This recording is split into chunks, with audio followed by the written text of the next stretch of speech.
Welcome to the regular meeting of the Mayor and Board of Trustees for the Village of Woodridge for Thursday, May 7th, 2020. We will call the meeting to order at 4 p.m. This is our fifth pandemic board meeting. Going to ask our clerk to please call the roll. Trustee Abbott. Present. Trustee Krusek. Present. Trustee Page. Present. Trustee Hendricks. Trustee Blair. Present. Trustee Martinez. Present. Madam Mayor, Present. we have a quorum. Thank you very much. If you would please join us in a moment of silence as we dedicate tonight's meeting to all nurses in honor of National Nurses Week.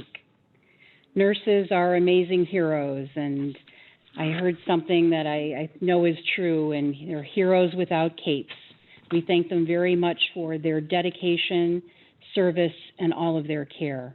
They're amazing heroes. Followed by the Pledge of Allegiance being led by our village board.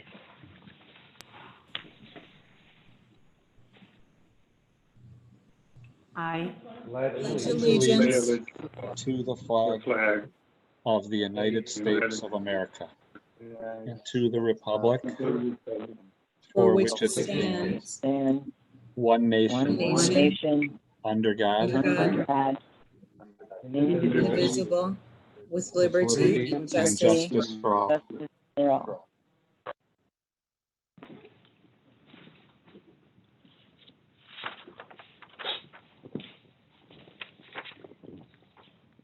going to just have a few announcements under special awards and presentations and recognitions. We have 5 proclamations, and the first one, and I'm just going to read the titles of them and give the dates that they're effective. So the first proclamation is the National Public Works Week, which is May 17th through the 23rd. We have a proclamation for Building Safety Month, which is the entire month of May. Proclamation for Municipal Clerks Week, May 3rd through 9th. A proclamation for Public Service Recognition Week, also May 3rd through 9th. And proclamation for the River Sweep 2020, which is May 18th, 2020. Now we'll move to comments from the public, please. And I'm going to ask, given that we are conducting this meeting by way of Zoom teleconference, we will now pause to acknowledge any public comments that have been received prior to the meeting and enter those into the public record. Thank you, Mayor Cunningham. This is Administrator Stonich. We have 2 public comments that we have received that are items not related to tonight's agenda. The first one was received from Debbie Geary to the Village Board.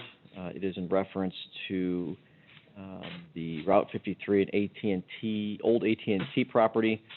Her understanding the village would be obtaining a section of land off of Route 53. That was the old AT&T site. I'm hoping consideration is being given to residential building of well-built ranches or townhomes with a master den or second bedroom on first floor. She emphasizes that there is a tremendous need in this area for those looking to downsize. And she has no doubt that quality-built ranches would sell very quickly in this market. That area can accommodate a lovely setting in many ranches or townhomes. In her opinion, there is a glut of offices and businesses in this area where with COVID-19 there are going to be many empty offices, and she questions the need to build more office buildings. Thank you for your serious consideration of this matter. So we will be responding to Ms. Geary. Our assumption is that she's referring to the proposed Prairie Ridge development at 75th and Route 53, but we'll clarify that with her. So thank you. The second comment, public comment received, also not related to items on this afternoon's agenda. This was received from Amanda Arnold. on behalf of the community of Boundary Hill Estates, Fox Ridge Creek, and surrounding neighborhood. Subject matter is pending Plan Commission review of resubmittal for Cameron developers for the 10-acre property near the corner of 75th and State Route 53. Good evening, Woodridge Village Board members. She goes on to say she wanted to address the board this evening about the potential pending Plan Commission review of the resubmittal for Cameron General Contractors for the approximately 10-acre grouped property acquisition near the corner of 75th and State Route 53. It has now been 2 months since the Plan Commission meeting on March 2nd, where the Plan Commission listened to over 80 members of the community for over 3 hours about their concerns for this development, with some of the items being over 90 signatures in opposition, a disregard for the integrity of the community, land use, property values, topography, heritage trees, groundwater contamination, stormwater concerns, and above all, traffic, access, emergency response, and safety, along with many other items. This long list was carefully considered by the Commission, and recommendations for redesign were made. Since that time, there has been no word of resubmittal, no activity in the property to our knowledge. Requested documentation has not been provided by Cameron, the developer, but the proposal has not been withdrawn. It still remains of great concern with the lack of pre-investigation done by the applicant about the characteristics of the land, our community, and the logistics of the safety and welfare of not only existing residents, but of future proposed renters using this space. In light of the current state of affairs for our community and the proactive work of our commission and board, we as a community wanted to be informed of any further movement on this project, to have an active voice throughout the process through creative methods if needed, and to bring it to the attention of the board so as we continue to be a concern about the viability of this development for our community. We want to stress our continued interest in and our opposition to the proposed development as it currently stands. We'd appreciate continued updates on whatever is submitted for this project in a timely fashion. Jennifer Horn, who is our planner with the village, has been in communication with us over the last several months, but has suddenly gone silent. We hope she is well during this uncertain time. With a number of citizens still interested in this project, and especially in light of meeting changes brought on by the current COVID-19 situation, we hope that we can have accommodations to ensure active interaction with the Commission and the Village Board to continue these knowledgeable conversations and deep questions that evolved during the first meeting to ensure thorough review and proper use and development of this land for our community. Again, this is signed Amanda Arnold on behalf of the community of Boundary Hill Estates, Fox Ridge Creek, and surrounding neighborhood. And Thank you. that concludes the public comments, Mayor. Thank you, Administrator Stonich. Checking with staff, have we received any written public comments regarding any items appearing on tonight's agenda that should be read into the public record, please? None? Thank you. In addition, we will now provide members of the public an opportunity to email in your comments during this portion of the meeting. We'll pause for a minute to allow for that opportunity. Thank you so much.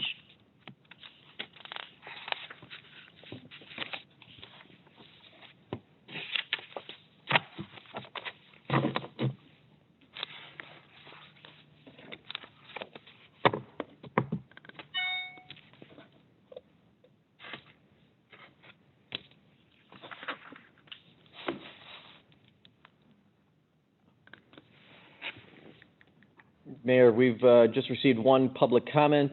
Comment is received from John Sealander. I think they are talking about the building next to Seven Bridges, which is the, I think he is referencing the previous public comment. So we will be in contact with the resident. Indeed, the prior comment is referencing the AT&T property, which is located next to Seven Bridges on Route 53. We will communicate with her about the status of that property. Right now, those buildings are still there and being in the process of being demolished by the property owner. The village is not in active discussions of purchasing any properties there. It is unincorporated. But we will clarify with her that I believe she is referencing 75th and Route 53 in the proposed senior facility. Thank you. Thank you so much.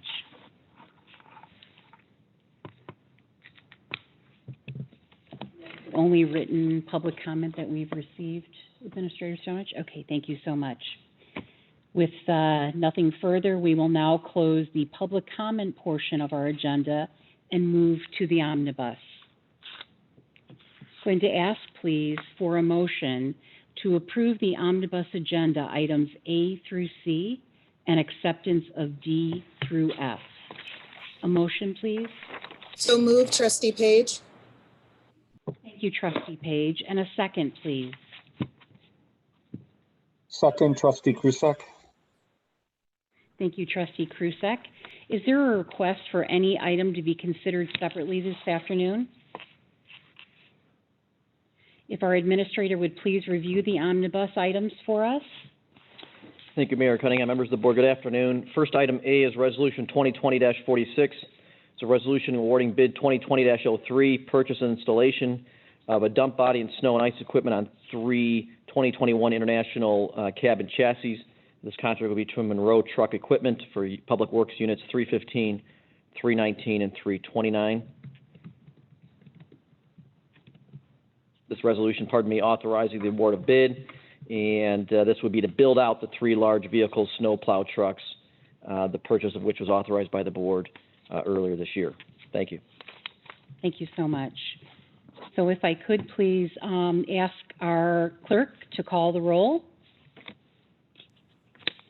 Trustee Krusek. Aye. Trustee Page. Aye. Trustee Blair. Aye. Trustee Martinez. Aye. Trustee Abbott.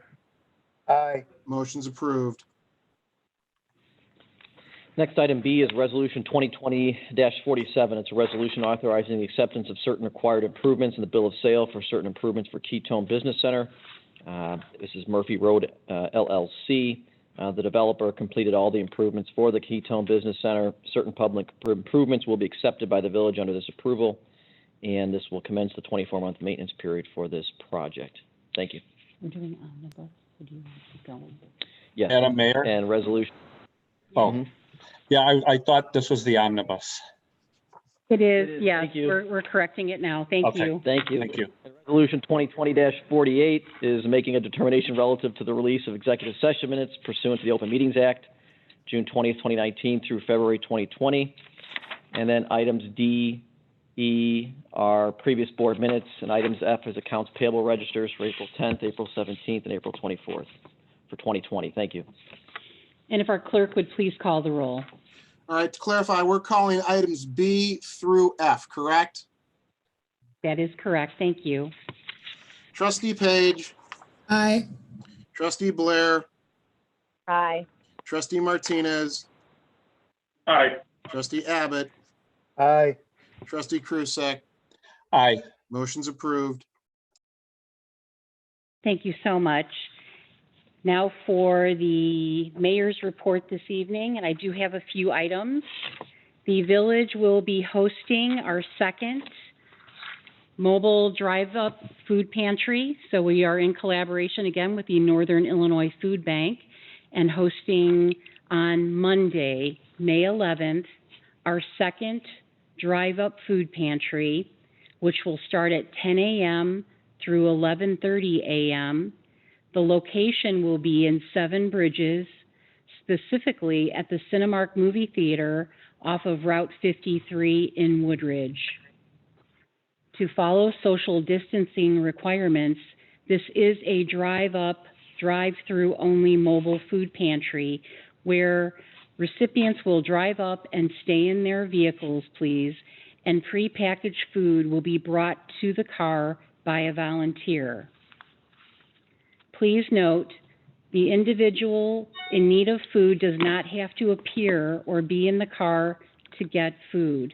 Someone can pick it up for them. It is on a first-come, first-served basis. We will distribute all the food until we run out. Additional information can be found on our village website. I wanted to mention that the village continues to post all important and helpful updates, including financial relief options and programs on our village's website. Please visit the village's COVID-19 web pages as information is continually monitored and updated. Also, please visit the village's website and dinewoodridge.com for updated information on businesses and restaurants that are open for curbside pickup or carryout or delivery. The village wants to encourage everyone to please support our local businesses and shop local, shop Woodridge. I'm sorry to have to announce that our annual Jubilee Week, which is a community favorite and a favorite of mine as well, has been canceled this year. The Village and the Woodridge Park District work together to host this wonderful community event. And please know that we are looking forward to next year's Jubilee and celebrating together as a community. Additionally, I would like to mention that the annual Rotary Recycling Extravaganza that was scheduled for May 9th has been canceled for this year. That is my report.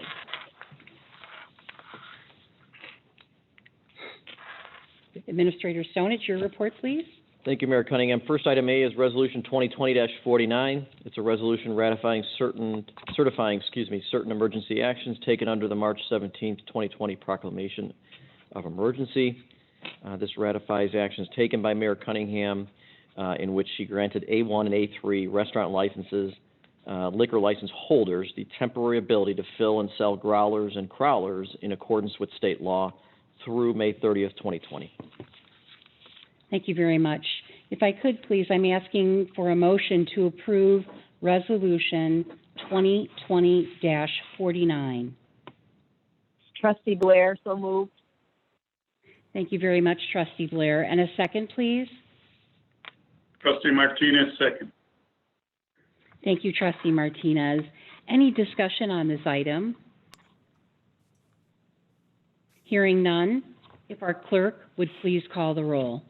Trustee Blair, Aye. trustee Martinez, Aye. trustee Abbott, Aye. trustee Krusek, Aye. trustee Page, Aye. motion's approved. Thank you. Thank you, Mayor Cunningham. This next item is informational only.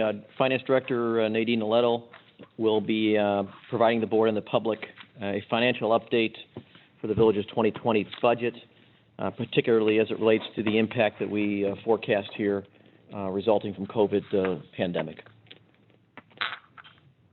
Thank you very much. Good evening, Mayor and Board. Next slide, please. Before we get into talking about the impact from COVID-19, I really would like to first quickly review our first quarter financials, specifically in the general and capital projects funds. So I'll be focusing on the general fund and the capital projects funds specifically, but in your packets was the full first quarter report that encompassed all of our funds, and I would be happy to answer any questions that you'll have on any of those.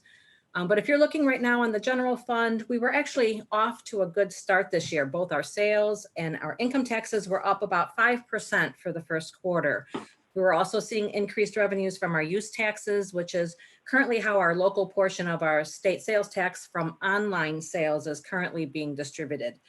In addition to that, our licenses, our permits, and fee revenues were also up. When we look on our expense side, our personnel costs were slightly higher than last year due to just normal salary progression, but you'll notice that they're lower than budget because we did have a couple open positions. We did see late in the first quarter an increase in our commodities from purchasing cleaning and protective supplies for our employees due to COVID. And then on our transfers and capital expenses in this fund, they were lower than budget, but that's really partly due to timing, also partly related to the current decision not to fund the vehicle and equipment fund this year. And I'll explain that more a little bit later on in the presentation. However, although there are some variances, overall, our expenditures through the first 3 months of the year in the general fund are very similar to this time last year. Next slide, please. In the capital projects fund in the first quarter, we also saw strong revenues in our home rule sales tax. It was up 4%. That is a major funding source for this fund. However, that was offset in the first quarter based off of the timing of our cell tower lease payments, as well as some reimbursements from the Park District on our shared debt. Interest revenues were also lower, but that is related to timing as well. It's very early in the year when we're looking at the first quarter. So all in all, our revenues were pretty strong for the first quarter. On the expense side, you'll see that we had very little spent from professional services, but that's the winter time and there's really just limited capital project activity happening at that time. Same reason that our capital outlay was low. Looking at transfers, they were slightly higher this year than last year because we have that new debt service starting on our $5 million in bonds that we issued back in last year in 2019. And then there's nothing at this point in rebates. Those will be paid out later in the year. Overall, just like the general fund, we were off to a comparable year compared to previous years. We were seeing some positive growth in a few of our revenues. And so at this time, I'd be happy to answer any questions before I move on. Thank you very much, Director Leto. Do any board members have any questions at this time? Okay, thank you. Okay. So let's turn our attention to the financial impact from COVID-19, or otherwise known as the coronavirus, which has dramatically changed all of our lives since mid-March. And so if you could please turn to the next slide. To give you a very, very brief background, by the time we were into March, the coronavirus was spreading across the world. And as a result, on March 11th, the World Health Organization officially declared COVID-19 a pandemic. Now, on our nation's shores, the president declared a state of an emergency, and many states began to put in place restrictions that were meant to slow the spread of the virus. Now, in Illinois, Governor Pritzker has issued several stay-at-home orders, as he refers to them, and our current order is in effect through May 30th. Now, this pandemic is very different to other disasters that we've experienced in the past, and that's because in this case, the total impact from this is not yet known. This is not over. The situation continues to evolve, and as such, we're not certain to what the devastation is going to be at this time, and we don't know what our local or our national or even our global economies are going to look like. But the Village is closely monitoring the situation, and we have taken initial steps in order to mitigate the financial impact that we're currently expecting from the coronavirus. Next slide, please.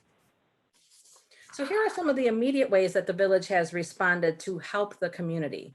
So as Mayor just mentioned, we do have a COVID-19 resource page on the Village's website that we regularly update as new information becomes available.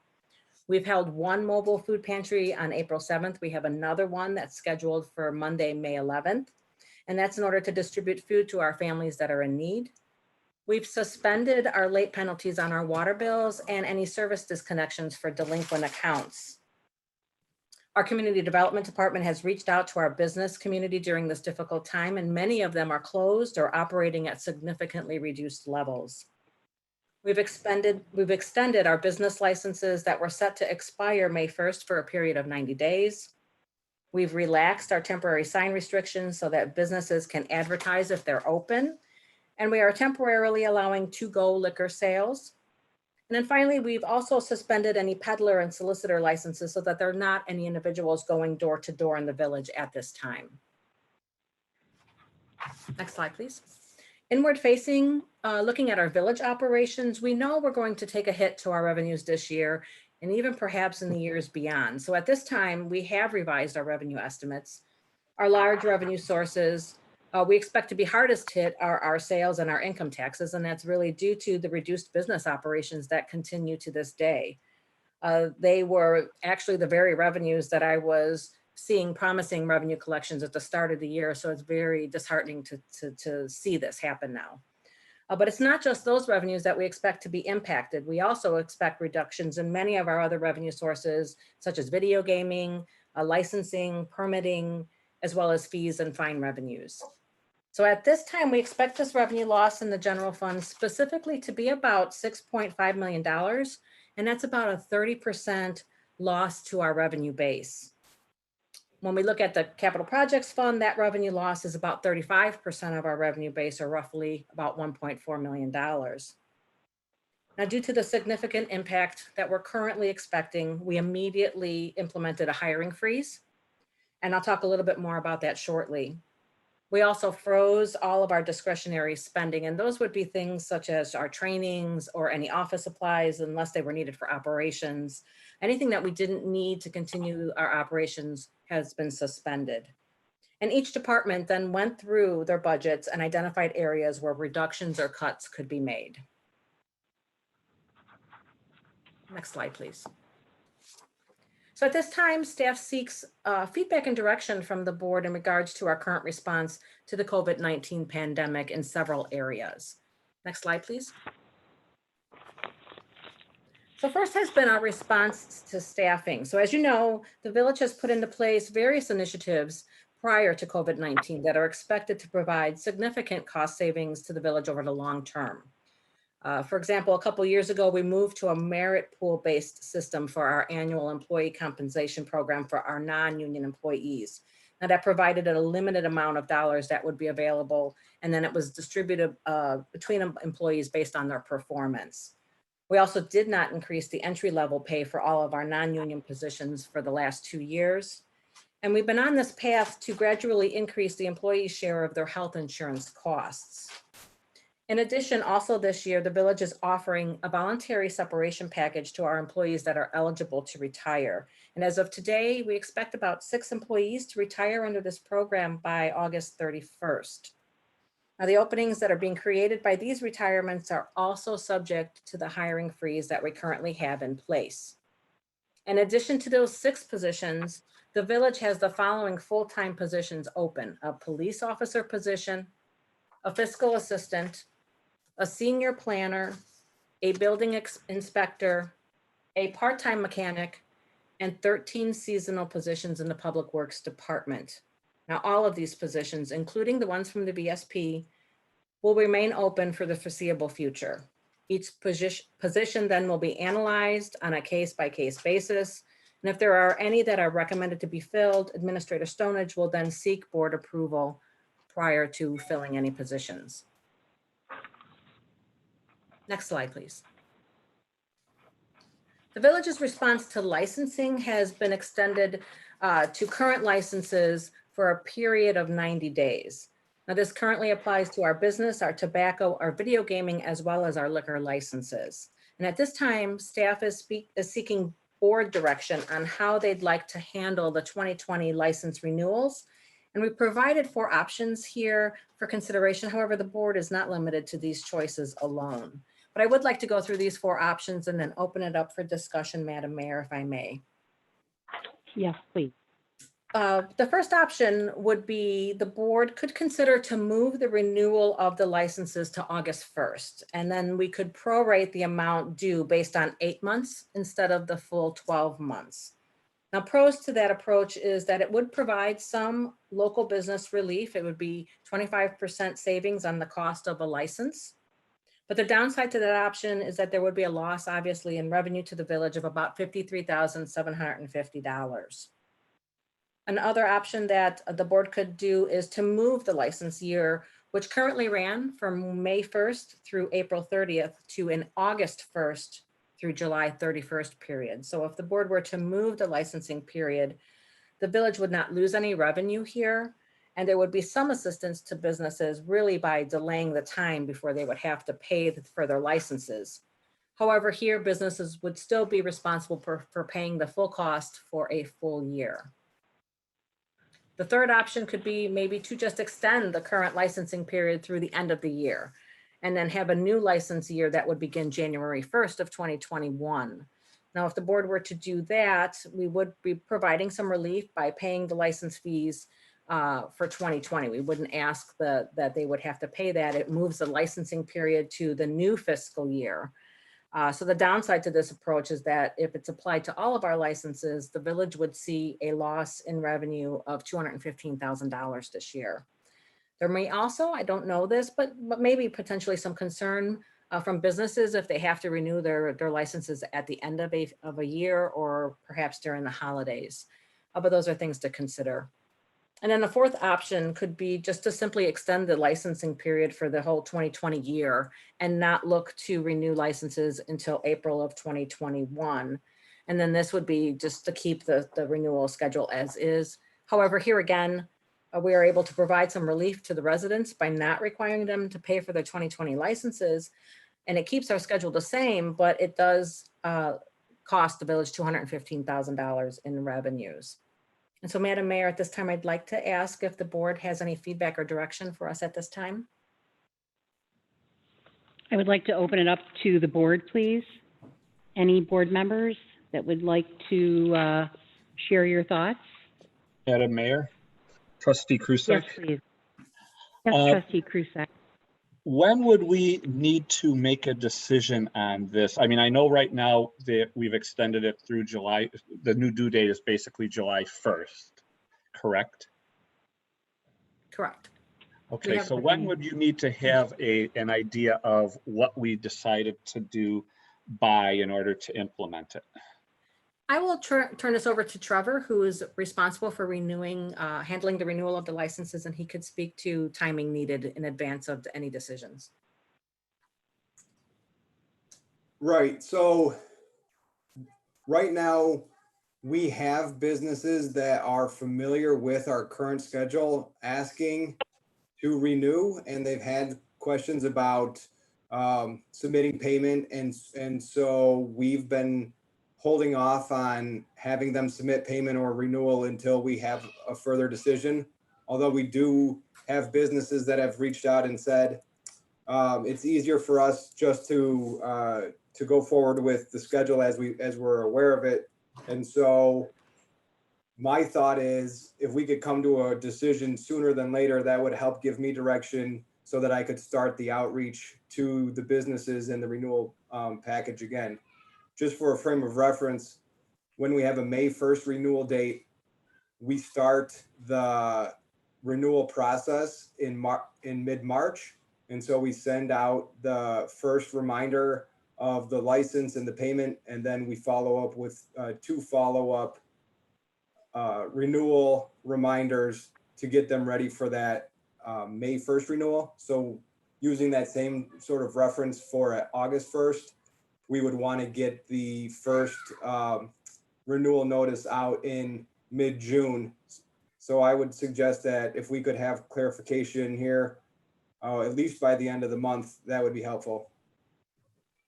Okay, my concern is that the businesses that have been most affected, well, everyone's been affected by it, but restaurants and bars in particular, and anyone else who has not been able to do any type of a business, I don't know at what point we're going to have any clarity as far as when they have revenue coming in at this point, where they could actually pay the license fees if we obviously don't do something different than just say, hey, July 1st, this is due. Madam Mayor, this is Trustee Page. Yes, please. Yes, Trustee Page. Can we get a quick overview of the fees? So for a restaurant and bar, what is the annual licensing fee? Okay, so if it's a bar with a liquor license, the A1 liquor license is $2,600, and the restaurant business license is approximately $50. Now, if they have video gaming, they also have the video gaming terminal sticker fees. But from our past conversations, we're fairly comfortable in saying that those fees are usually either paid mostly by the terminal operators, or at least a portion are being paid by the terminal operators. So I'd be comfortable saying that a restaurant with an A1 liquor license would have an annual license renewal fee in the $2,600 to $2,700 range.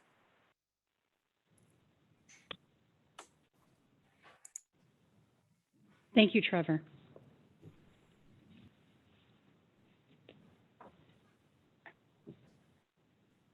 Any other board members?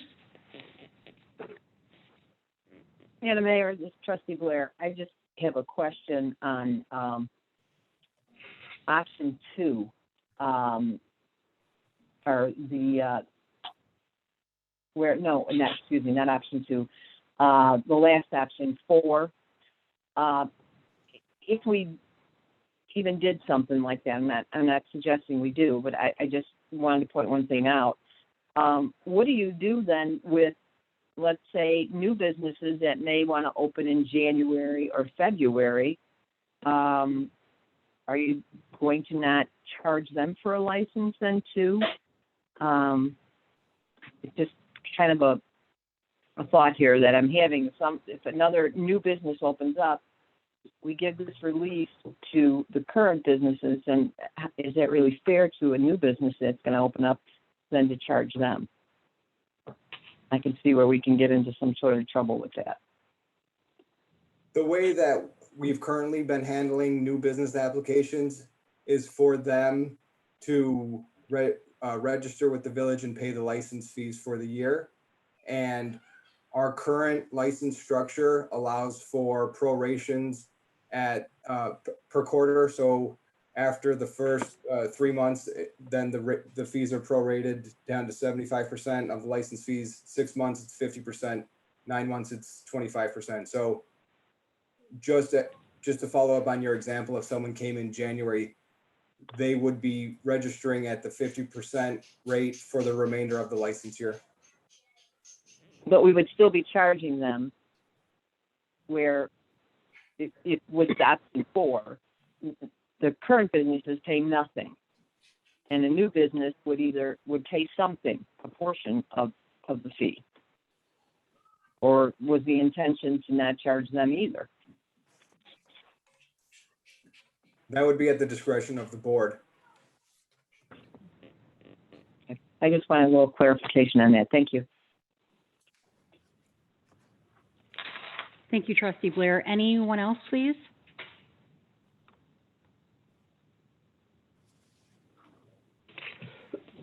Madam Mayor? Trustee Abbott here.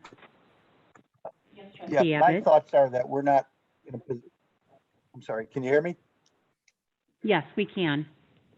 Can you hear me? Okay. Yes. So that we're not fiscally in a position. We're not fiscally in a position where we can give $215,000 worth of relief, even though I'd like to do so. My thought, and especially since the amount of relief we could give is not that great, I don't think it makes a difference between a business going out of business or staying in business. I would suggest that we focus, or that the decision be more along the lines of the first two, which I would be fine with either one. I didn't quite hear you, Trustee.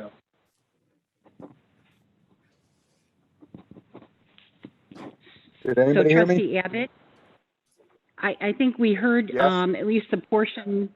Yes, we heard the portion that you were talking about, options 1 or 2. Yes, that would be what I would prefer. I agree. Your preference? Okay. This Trustee Martinez, I That's concur all with I have. Trustee Abbott. So Trustee Martinez, you also support either 1 or 2? Yeah, we're not in a position to lose $200,000. No, I agree. Madam Mayor, this is Trustee Blair. I was just getting clarification on that. I was not suggesting that was the one that I preferred. Okay. I would say 1 or 2, and actually I would prefer 2. We can always revisit it and make a change to option 1 if we decided to later. That would be my suggestion. Okay, thank you. Madam Mayor, this is Trustee Page. Director Arletta, would it be possible to run option 1 with the start date being Labor Day, or the start date being the 1st of September? Just thinking about the governor's rephased opening. In many instances, businesses will not be able to open till mid-June, early July, hopefully. And so to be able to give them a few months of operating to, as Trustee Krusek was saying, develop some revenue, I'd like to see those options, option 1 or option 2 with a Labor Day start, just to give them an extra month of operation. Okay. We could take a look at that. So you're looking under option 1 to prorate that with them starting, say, a September 3rd or September 1st start date rather than an August, for an extra month. Yes. Okay. Thank you. Yeah, this is Trustee Krusek again. I would agree with that, but is there any reason on option 2 why we would change the renewal to be, as an example, August 1st of every year? It's only being suggested because it is then charging them for a full year. So in order to, and we don't have to, we could still, as you are pointing out, Trustee Krusak, to charge them for a full year, it's just being delayed for 3 months. You are right, you could keep it like that. Okay, thank you. And then I would like to see what you would be putting together as Trustee Page just asked for. Okay.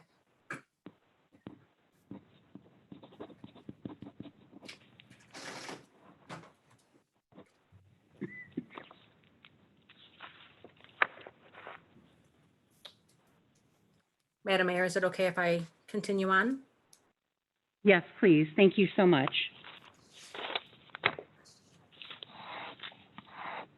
If you could go to the next slide, please. Okay, so the village has also temporarily suspended applying any late penalties to our water bills. We're also not disconnecting any service for non-payment. And this has been in effect since March 17th. And it was in an effort to provide some financial relief to our residents and our businesses. So when we looked at this as of April, the outstanding balances that we have on our water bills, it was actually less than it was than April this time last year.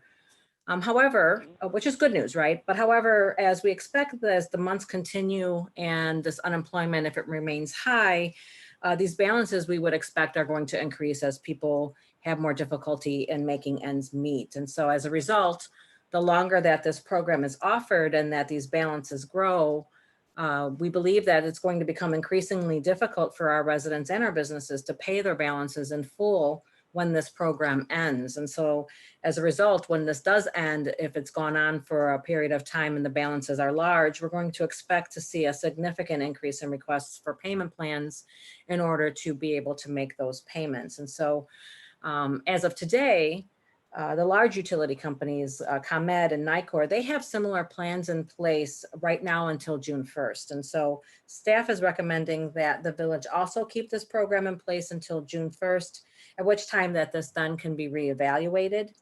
And so staff is seeking concurrence with staff's recommendation, or if there's other board direction on how long they'd like to continue offering this program. Madam Mayor, Director Arletto, I can support keeping this in place until June 1st, as long as, I guess, the board meeting before June 1st, we have an option to reevaluate to see if we need to continue it longer. Thank you, Trustee Page. Any other trustees, please? Trustee Krusak, I would agree with that. Thank you, Trustee Krusak. Anyone else? Trustee Blair. Martinez here, Trustee I Abbott. agree. Trustee Blair, please. I would agree with that.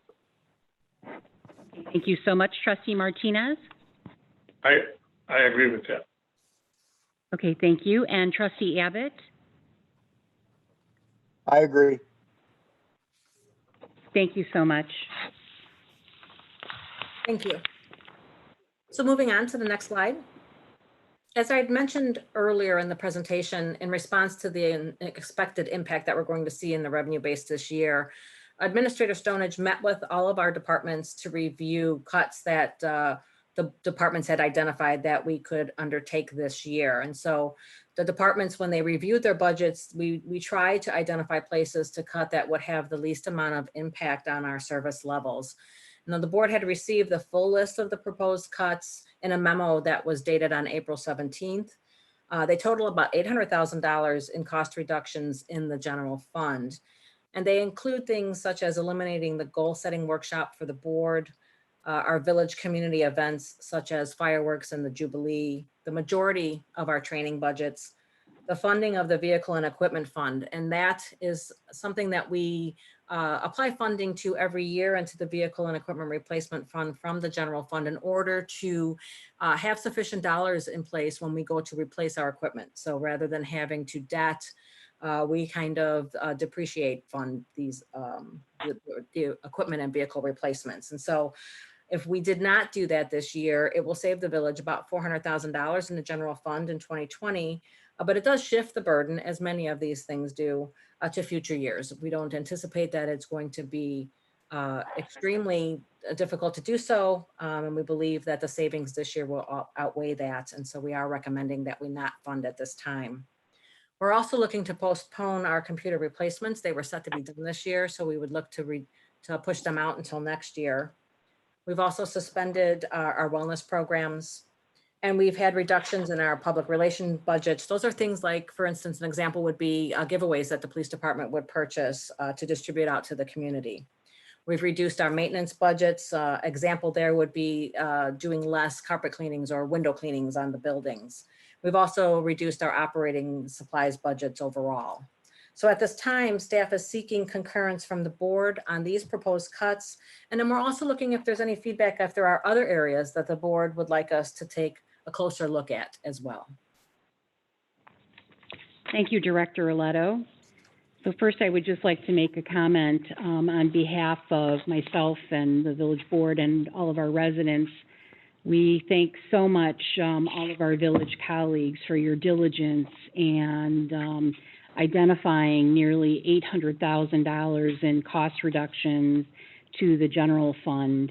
But we would like to open it up to board feedback, as well as if there's items that maybe you've looked at or considered that you think should be maybe included or looked at. If any board member could share that, that would be very helpful. So I'd like to open it up to the village board, please.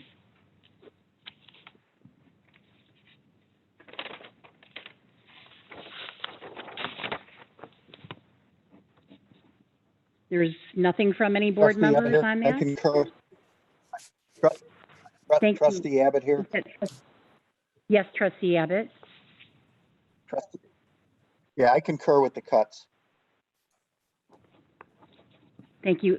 Trustee Abbott, and I'm not putting you on the spot, but just wondering if there's any area that we have not looked at or included that you think, I'm going to ask this of everyone, please just share if there's anything that, you know, you maybe are thinking or we've not included. I have nothing else. I don't have Okay, anything. thank you so much. No other cuts. Okay, thank you. Other board members, please? Trustee Krusak? Mayor, Trustee Martinez here. I also agree with $800,000 suggested cuts, and at this point, I have nothing else to add. Thank you so much, Trustee Martinez. Trustee Krusak, I did hear you as well. Yes, I'm fine with those proposed cuts. And I think that I can see that we'll have to look at other things as well, not necessarily sure what at this point in time, but I also trust that the staff is going to continue to see where we might be able to cut from the budget without affecting services at this time. Thank you so much. Other board members, please? Madam Mayor, this is Trustee Page. I support these cuts as well. Thank you so much. Madam Mayor, Trustee Blair, I agree with my fellow board members. Thank you. And we'll go back to Director Arletto. Thank you, Madam Mayor. If we could move to the next slide. Thank you. So continuing on with budget cuts, there were some cuts that staff proposed that we really need to seek some further direction from the board on, because although, as you're going to see here, they're really small in size, but they're either board initiatives that were in the budget or that they directly impact the community.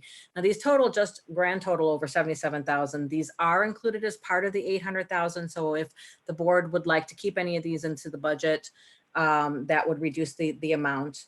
But I'd like to walk through these and then open it up for board discussion.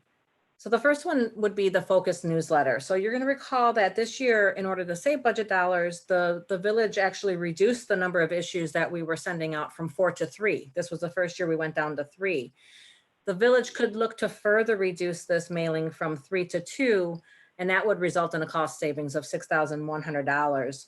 Now, staff could potentially look for a way to maybe send out a digital edition that would have to be prepared in-house to make up for one of these, if the board would like us to look at that. We also have here employee appreciation events that were in the budget that could be removed. Those would include things like our holiday party, the appreciation barbecue. We also provide holiday gift cards to our employees. So if these were eliminated, they would save the budget $11,450. We also have the Village branding. Now that was an initiative that was set to begin this year. We currently have $25,000 budgeted. This project could either be removed or it could be delayed potentially until later in the year. We did receive requests for proposals back, and the cost for this project is in the $75,000 to $80,000 range. And so if the board would like to continue later in the year with this, we would expend the $25,000 this year and then budget the remaining amount needed for this project next year. And then we also have the child subsidy program here. With the schools and the park districts being closed, staff believes that we can reduce this amount to $5,000 down from $14,500. That would give us about a $9,000 savings here. And then also we have various beautification efforts that we do annually throughout the village. We have a budget here this year to replace our village awnings. We also have money to do streetscape, the annuals for our new streetscape project down Janes Avenue. We also do mulching that would include town center. And then we could also either eliminate or reduce the holiday lighting as well. And so grand total for those would be $25,000 savings. So at this time, I would like to turn it over to the board, Madam Mayor, for discussion. Thank you. Yes. Director Leto, this is Administrator Stonich. Just to clarify for the board, these items, these are in already the proposed $800,000 in cuts, right? We're just seeking clarification on them. That is correct, because these directly impact either the board's initiatives or the community. We did want to them specifically be aware that they are posed to be cut. Madam Mayor, I have a question. Yes, please. Trustee Page. This is Trustee Page. Director Aledo, and this might be a question we have to get feedback on. How large is our email database as far as electronic newsletters go? Is it possible, or is it large enough that all newsletters can be electronic instead of doing any snail mail? I know for us in water billing, for instance, that we do not have the full community in email, but I could check into that. I don't know if we have other areas where we have that, but based off of our water billing records, that wouldn't be possible at this time. Thank you. And overall feedback regarding the cuts. I can support all of the cuts, but for the child care subsidy program, I do agree with children not being in school, there can be a reduction, but eventually our economy is going to reopen, and understanding the struggles that families are already having, they're going to need assistance to care for their children, especially when we don't know what the academic day is going to look like, or if children are going to be able to go to school all day, every day, come September or whenever schools open. So I do understand a cut. That just seems an extremely large cut to me, and I could support it being cut to probably 10,000, but reducing it to 5,000 when we know so many families in our community are going to be hurting is something that I think is too large. Director Aledo? Thank you, Trustee. I'm sorry, ma'am. That's okay. Please go ahead, Okay. Trustee. This is Trustee Krusek. Director Aledo, is the child care subsidy the one that goes for the summer program?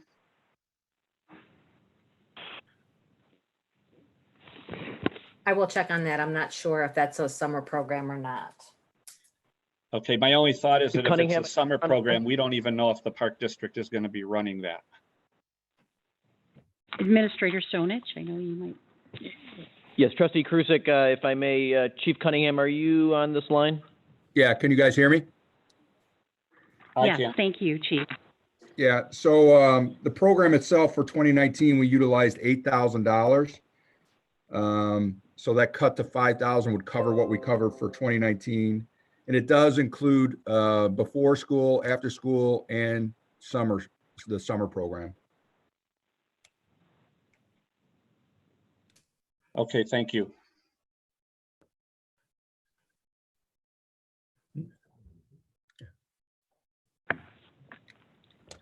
Any other trustee, please?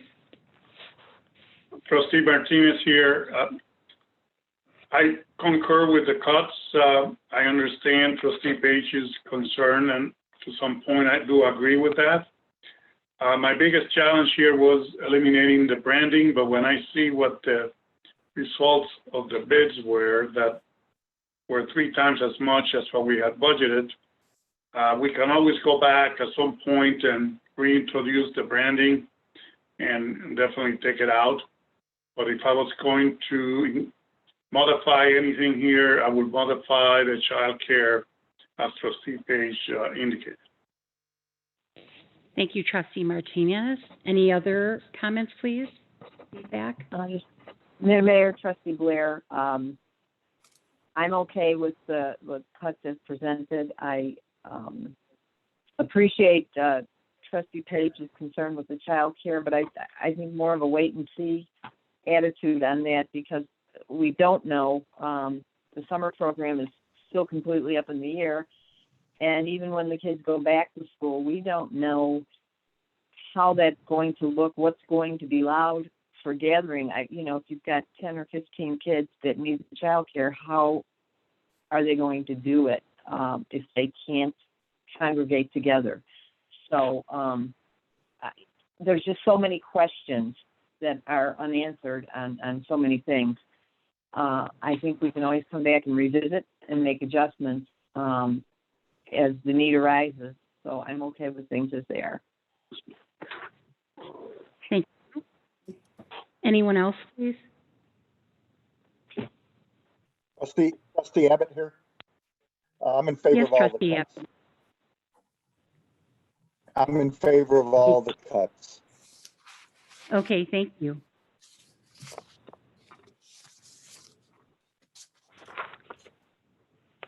I think that's it. Mayor, do you have any? Yeah, that's it. Director Aletto, Yes. Thank you. we've heard from everyone. Thank you. Okay, I would like to continue on then. Next slide, please. So we do want to just talk briefly about the use of reserves. So as I'd mentioned earlier, the full impact of this pandemic on our revenues is unknown. And so based on what we currently know, as I was talking about earlier, our budget shortfall could possibly exceed $6 million in the general fund. And that is taking into consideration the $800,000 that we were just talking about in our budget cuts. Now, you'll recall that back in the original budget that was passed, there was a $1.7 million in reserves that were already budgeted. We knew we were going to need to reserves this year. Now, the fund currently has a balance of over $20 million. And so therefore, it does have sufficient revenues to be able to, reserves to be able to absorb this potential shortfall, right? And it's our sincere hope that the estimates that staff have done at this time are extremely conservative and that the actual deficit is going to be much, much lower than this. But if these dollars were in fact needed to be used, the fund balance in the general fund at the end of this year would be about $14.6 million. And even at that amount, we'd have about a 62% fund balance going into 2021. Now that is down from 81% that we were originally budgeting, but it still would be considered a strong fund balance. We have a 25% fund balance per our policy. We're also hoping that local governments is going to receive maybe some funding in our next stimulus package that might help us. We're also looking to see if we will be able to receive and use any of the dollars that have already been received by our state and our county governments per the CARES Act. And staff so is closely watching this and we'll keep the board updated. At this time, staff just would like to make the board aware that there is this potential need to use reserves more than originally planned. So it's just information at this time, Mayor. Thank you very much. Let me just, if I could, please make a comment with regards to the CARES Act or the Federal Coronavirus Relief Fund. We have been working diligently to stay on top of all of that, all of the workings with DuPage County, the DuPage mayors and managers. we are waiting, hopefully to hear all the details and how those dollars will be distributed. But we know that these are significant impacts and very challenging financial times. And I would like to ask the board, I know they're seeking feedback and direction on needing to use $6.3 million in reserves. And I'd like to ask my fellow board members for, your thoughts and feedback, please.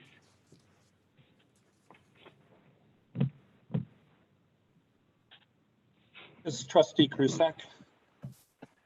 At this point, I don't know that we have a choice but to do this, especially because of the uncertain nature of what we may be expecting from either the federal, state, or federal government, state, or county. So I'm okay with that at this point, and then as we go forward, make adjustments as we need to. Yes, thank you so much. Trustee Martinez, I concur. Thank you, Trustee Martinez.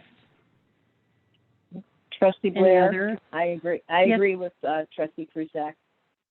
Thank you. Anyone else? Madam Mayor, this is Trustee Page. I have a question. The 6.7 or 6.3 we were taking from reserves, that would cover our full pension payment? Yes, it would at this time, Trustee Page.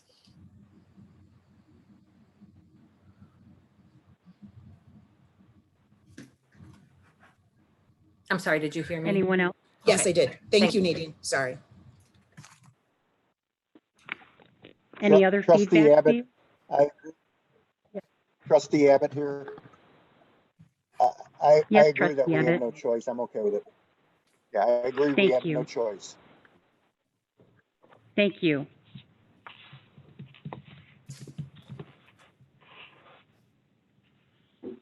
Any other feedback or comments? Director Aletto? Thank you, Mayor. Okay, I'd like to take a look and turn our attention now specifically to our Capital Projects Fund. If you could, thank you. This fund, as I mentioned earlier, is experiencing similar revenue loss as the general fund because we have a major revenue source here, which is home rule sales tax. As I mentioned earlier, we're currently expecting to experience a $1.4 million loss in our revenues. That's about 35% of our revenue base. As is the general fund as of right now, this fund has a strong fund balance. It's at about $14 million. But you'll recall that that was needed and we were using that to fund the debt service on the facility needs project over the next 10 years.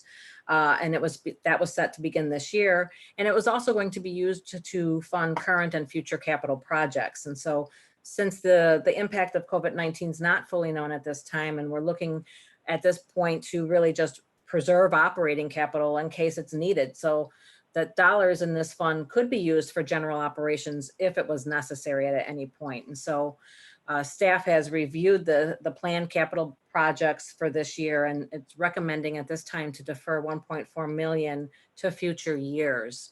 Now, this would include delaying the facilities project until next year. It would also include delaying the Hillcrest Woodward traffic signal, the 75th Street Frontage Road resurfacing project, the replacement of AV equipment that was planned to take place in our boardroom this year. It would reduce the amount that we would spend on streetlight painting. It also would cut the Woodridge Drive, or it would defer the Woodridge Drive Crabtree Culvert, the LED streetlight improvement project, as well as the generator for 5 Plaza Drive. And so those at this point in time would just be delayed to future years. We would at this point continue with a few projects. They would remain in the budget. That would include repairs to 1 Plaza Drive. That would be the roof and the HVAC equipment. Those will be further analyzed with recommendations brought back to the board for consideration at a later date. The 83rd Street Bridge Improvement Project, that is underway now. We also have the north segment of Route 53 Sidewalk Project. That's contingent on IDOT at this time, but it would remain in the budget. And then we also have the planned parking lot extension. And so at this time, staff is seeking concurrence from the board in order to defer 1.4 million in capital projects to preserve funds at this time. Madam Thank you. Mayor? I'd like to, yes, please. Trustee Blair, I would like more information on the facilities before we make a decision on that. I would like to know what the cost is going to be to get One Plaza, the repairs to the current police station, what that is going to cost, and also what the cost of construction goes up about 10% a year. Interest rates are low. I would like to know how much the cost is going to go up for the project by delaying it a year, and perhaps what we would lose in the low interest rates should they go up next year. And I know nobody knows how much they would go up, but just some sort of projection before we took that off the list. Thank you. Trustee Martinez, I do have a question for Director Arleto. Nadine, the Route 53 sidewalk north segment, how much is that? Trustee Martinez, let me look. I don't have it in front of me. A moment. I mean, is that a critical project? I will turn that Trustee over to Martinez. Director Bethel, and he might be able to further explain that project. Hi, Trustee Martinez. This is the segment that runs from Hobson Road to our north limit at Seven Bridges.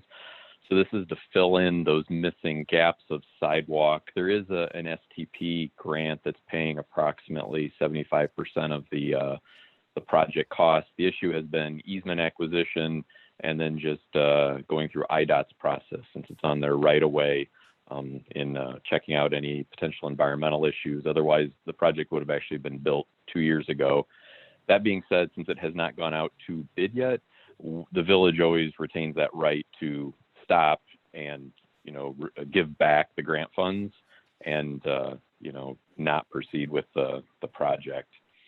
But if we don't do it until next year, for instance, do we lose the IDOT grant?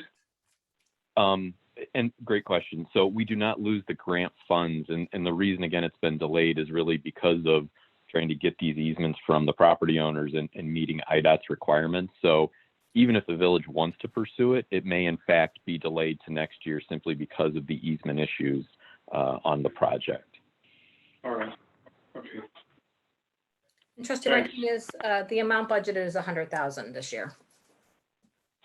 Which is quite a bit of money, but I hear what you're saying, and maybe it's still going to be delayed. So we can always bring that back. I think we're going to have to do something with roof repairs on the One Plaza Drive. How much it will depend on timing for the new facility.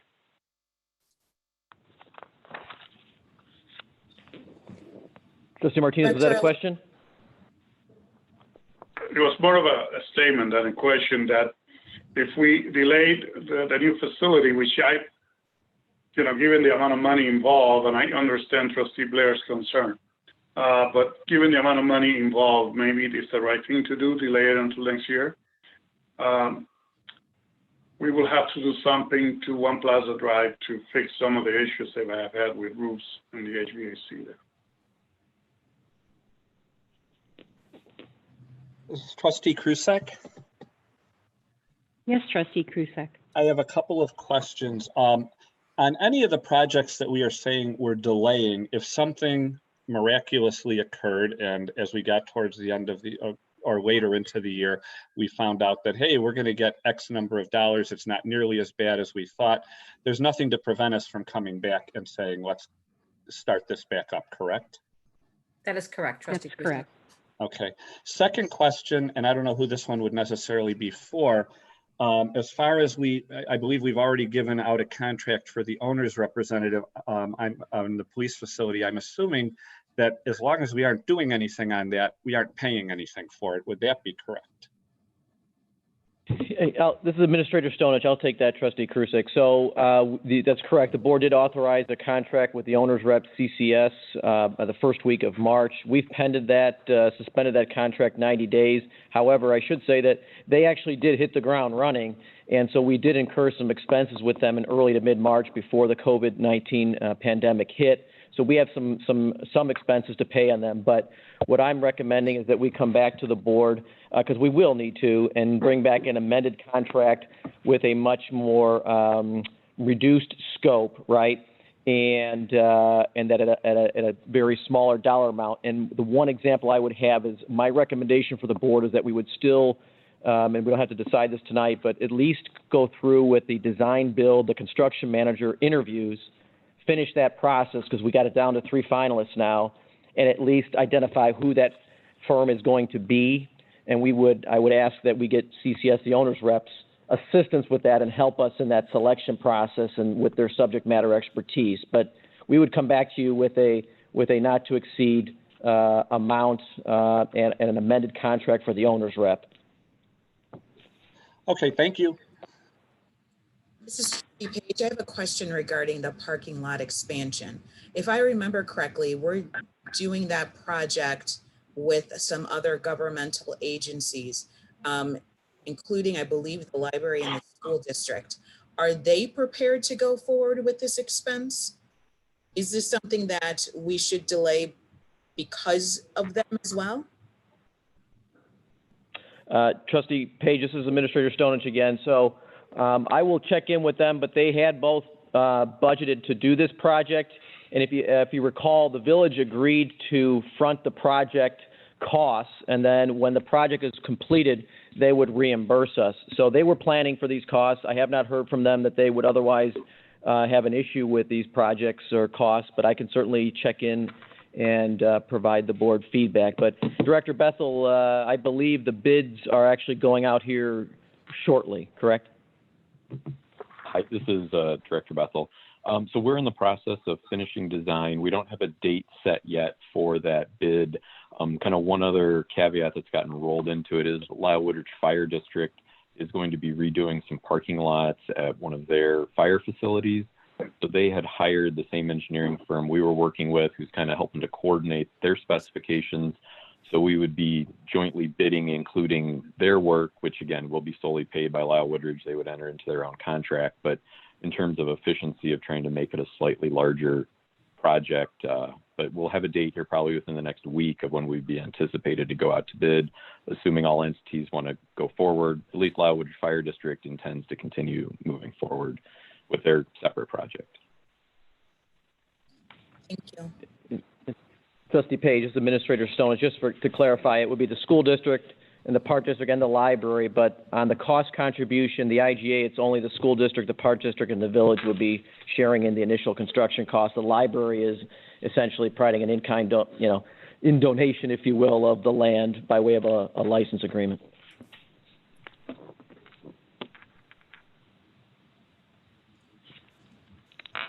Any other feedback?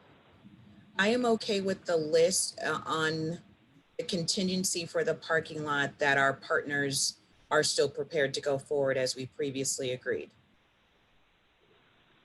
Okay, thank you.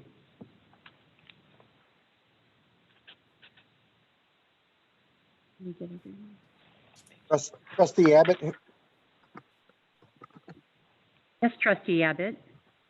I'm okay with the list. The only suggestion I would have is moving the sidewalk down to the projects delayed category.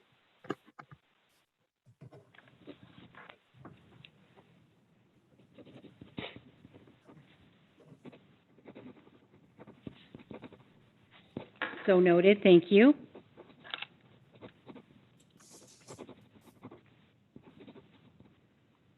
Any other feedback or comments? Director Aletto. Thank you, Madam Mayor. If you could go to the next slide, please. So I believe we have our feedback and direction that we need for those that we have asked for today. In regards to business license renewals, it appears that we have support for either option 1 or 2, but we are looking to bring back some information on a September 1st renewal date as opposed to August 1st. We also have our concurrence to continue with our water disconnections and service penalties till June 1st, and then we'll reevaluate that program at that time. There's concurrence for the budget reductions. We will take a look at the child care subsidy in regards to that, and that the use of reserves if necessary, and the capital projects with follow-up on the facilities as well as Route 53 sidewalk. If there's anything that I missed, please let me know on that. Thank you so much. Any board members that have additional information, or maybe you have questions after this afternoon's meeting, please do let us know. Again, I think it's important, and we thank you so much for all of the information that you shared. This is important updates for all of us in our community. We want to be transparent. We want to be looking at everything that we can and evaluating. As we know, this is significant impacts to our community and all of us. So again, thank you everyone for all the feedback. Madam Mayor? Yes, please, Trustee Krusek. Excuse me, Trustee, yes. One quick question I forgot to ask is that what is the 1.8 million that we had set off to the side from the former health plan money? Is Right. that included in the figures that Director Aletto had shown as far as the budget with the 80, where we were at 80% of? Yes. Okay, that was included in there. It is included in that. If we were to remove that, then it would lower the funded percentage, but that's total fund balance dollars at this time.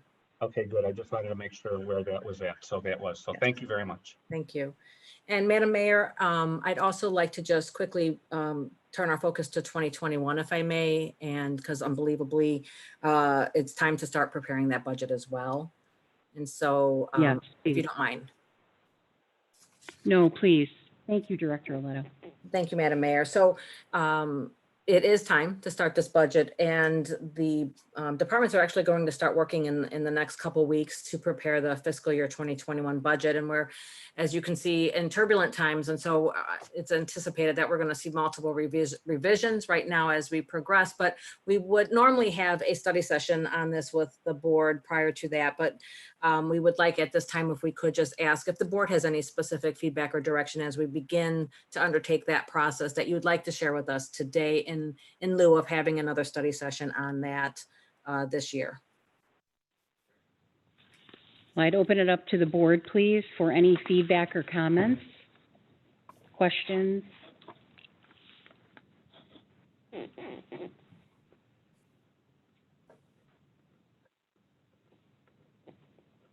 And Madam Oh, Mayor, we're hearing nothing. yes, I'm sorry. If there's nothing, and if there's other direction later on, they could share that with Administrator Stonage. We will be starting the budget in a couple weeks. Thank you. Oh, thank you so much, and we will follow up with everyone. That's all I have at this time, Mayor. Thank you. Okay, thank you so much, Director Aletto.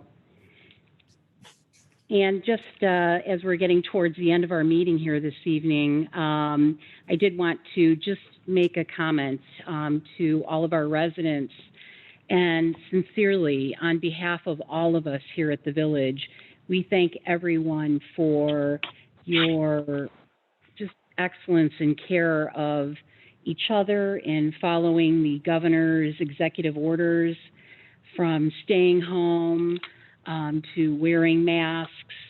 And as we move to the Restore Illinois, I just want you to please stay connected with the Village, whether it's through our website, e-news, Channel 6, stay connected through meetings. We will continue to reach out to our community with ongoing and updated information, and we will be sharing, especially with the safely reopening our state and the phased approach to that. More information will be coming, and we will continue to provide that through all avenues possible. Lastly, I did want to share, which I just think this is absolutely great works in Woodridge, and I didn't want to leave today's meeting without giving special thanks to our Woodridge School District 68 for their outstanding works and just excellent care. Each week, they have been handing out approximately 4,500 meals to our students. This has gone on since schools have been closed. They've served up to 6 days a week to make sure that kids and families in our school district are not hungry.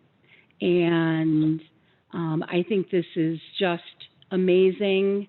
And on behalf of our village, every resident and every student, we thank them so much for their excellent care and great works. Well, if there is no further business to discuss this afternoon, I'd like to ask for a motion to adjourn this regular meeting of the Village Board. So if I could have a motion, please, to adjourn. Trustee Page? I thank you very much, Trustee Krusek, with a second by Trustee Page. All those in favor, please sign aye. Aye. Anyone opposed? I thank everyone so much. Again, the motion carries. It's 5:21 p.m. and we are adjourned. Please take good care.